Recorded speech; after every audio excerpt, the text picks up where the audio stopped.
Chapter 21, The Accident of Nature. All of us, had to go down to the police station, of course, where they took a bunch of pictures of the bruises on my neck, and then they insisted I needed x-rays. And so we had to go over to the hospital and get that done, and then go back to the police station again, which wore on my nerves almost as much as being kidnapped. Grim, the second time we go to the cops, he's sitting there in this room with me, waiting, and he says, I can't tell you what it felt like coming up out of the basement and seeing that double track of footprints in the snow. I knew it was him. I just knew in my heart. He kept insisting that Graham go home, which she finally did because we were all there at the police station for hours more, me telling all about it over and over until I thought I would faint dead away if just one more person asked me what happened after I woke up in the dark and was stolen from my own bed. Grim, he just keeps patting me on the arm and saying, This is important, Max. Maybe this time they'll lock him up for good. That's what everybody keeps saying, that this time they've got Killer Kane where they want him, in violation of parole, in violation of a restraining order, abduction of a minor, and 2 counts of attempted murder. Me and the heroic biker babe, which is what the newspapers took to calling Loretta Lee. The word is she's pretty hurt. She's hurt pretty bad because he cracked a bone in her neck, but she'll be okay in the long run. Iggy, when I saw him that time in the hospital waiting, he was chewing a hole right through his beard. He was so worried, and it made me think he wasn't such a bad dude after all. It all goes to show, like Grimm says, that you can't always judge a book by the cover. It turns out to be a pretty weird Christmas vacation, as you might imagine, and Graham keeps fussing at me and won't let me sleep in the cellar. I don't care if he is under lock and key, she says. Grim, he says, please humor the woman. She's worried about to death. And so I sleep upstairs on the fold out, and at night, Graham keeps checking to see I'm there, which is a pain, but she can't help herself.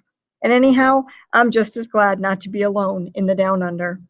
Freak, well, the fair Gwen just about threw a fit when she got him home because of him disobeying a direct order and sneaking away to rescue me.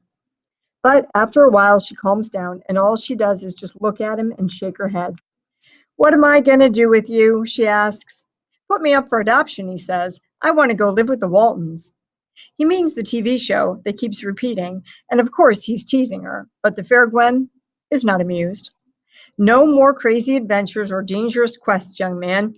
You have to be careful, she keeps saying. Extra careful. She means the trouble he has sometimes catching his breath because of the way his insides keep growing faster than his outside, which hasn't really grown at all. Freak goes into the medical research place every few months now, which he says is a real pain. Not that it actually hurts. Dr. Spivak says my unique status as a marvel of genetic aberration makes me an object of intense curiosity, he says in that lofty way of his. Specialists from the world over are familiar with my case. What about the secret operation? I ask when the fair Gwen can't hear us. The one where you get a robot body. Freak gets this very cool scientific look on his face, and he always says the same thing. The bionic research continues, my friend. The work goes on. I don't know why I keep asking, because it gives me the creeps.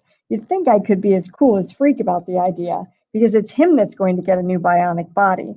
But just thinking about it makes me want to jump up and run around. I keep telling Graham that when Freak is in the hospital for tests, I shouldn't have to go to school because we're like a team.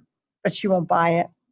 I know Kevin's been a great help to you, she says, but you've got a brain of your own, haven't you, dear? Yeah, right.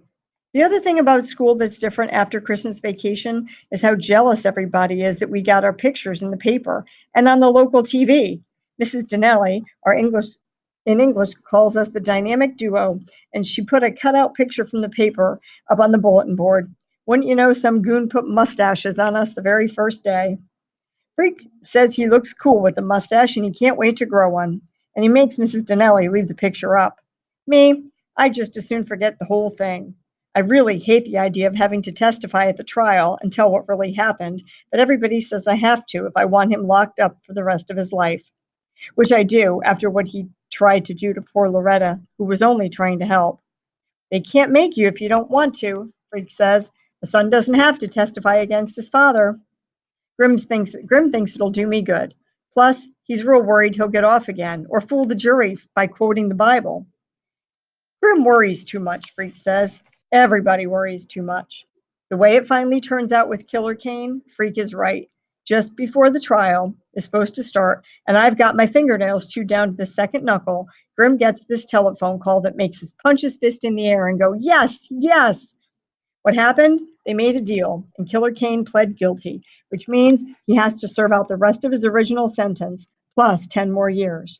He'll be an old man when he gets out, Grim says. He'll be older than me.